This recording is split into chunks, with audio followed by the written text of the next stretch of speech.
Why is Xi Jinping doing and saying what he is? To understand him, we must look at his country's history.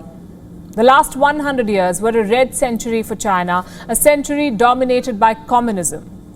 And the vehicle of this domination was the Chinese Communist Party. Many leaders have come and gone, but this party remains. In a couple of months, the CCP, the Chinese Communist Party, will celebrate its centenary, 100 years of the party's founding.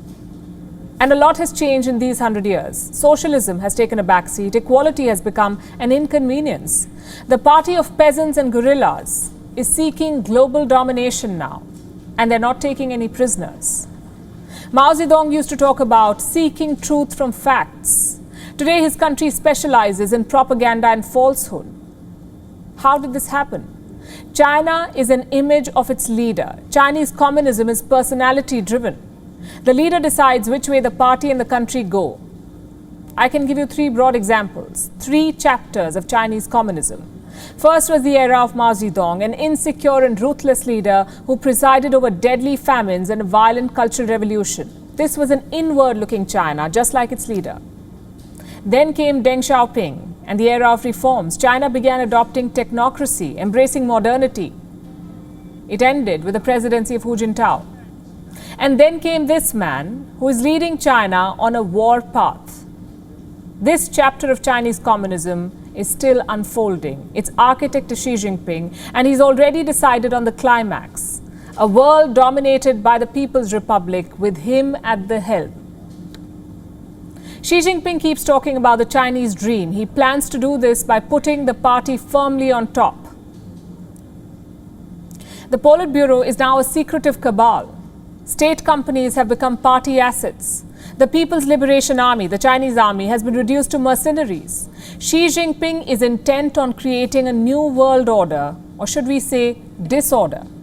China is hijacking world organizations and reshaping them. Chinese nationals head 4 of the 15 UN agencies that they have left the World Trade Organization and the World Health Organization toothless. So here's what a Beijing-led world would look like. Freedom and liberty will be state-regulated. The internet will be heavily censored. Democracy will be reduced to a theory, and we can say goodbye to a rules-based order. This is China's mega plan. And step 1 is to test the waters. The South China Sea. It's Beijing's dress rehearsal.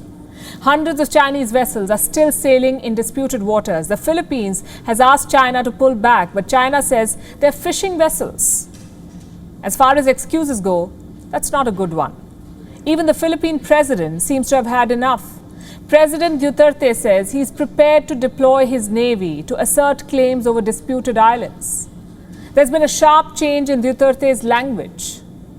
This is what he said on Monday, and I'm quoting, "I'm not so much interested now in fishing. I don't think there's enough fish really to quarrel about." The fact is, there is no fish. It's all Chinese propaganda. How can the world tackle this?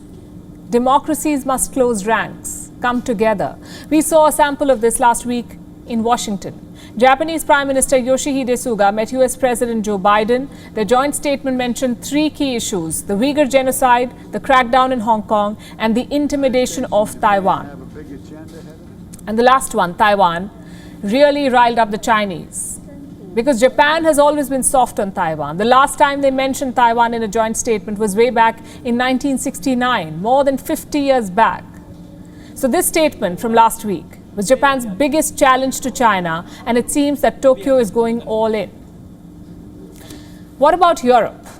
Historically, Europe has been a key player in world politics, and this is a conflict that they cannot afford to sit out. So on Monday, the European Union unveiled a new policy document on the Indo-Pacific. It does not name China, but the intention is clear. Europe wants a free, open and secure Indo-Pacific. Member states like France, Germany and the Netherlands are planning to boost their naval presence there. The document also talks about promoting democracy and human rights. Now, these are clear references to China, but in typical European fashion, they have pulled their punches. The EU is seeking competition where there is conflict.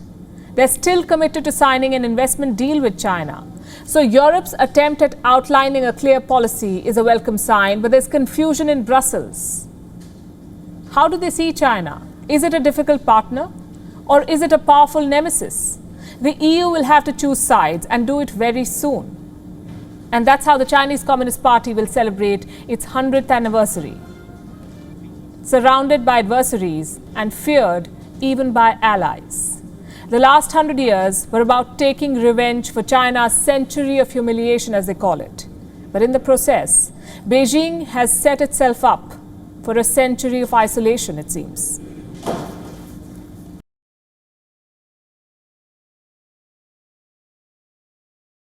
WION is now available in your country. Download the app now and get all the news on the move.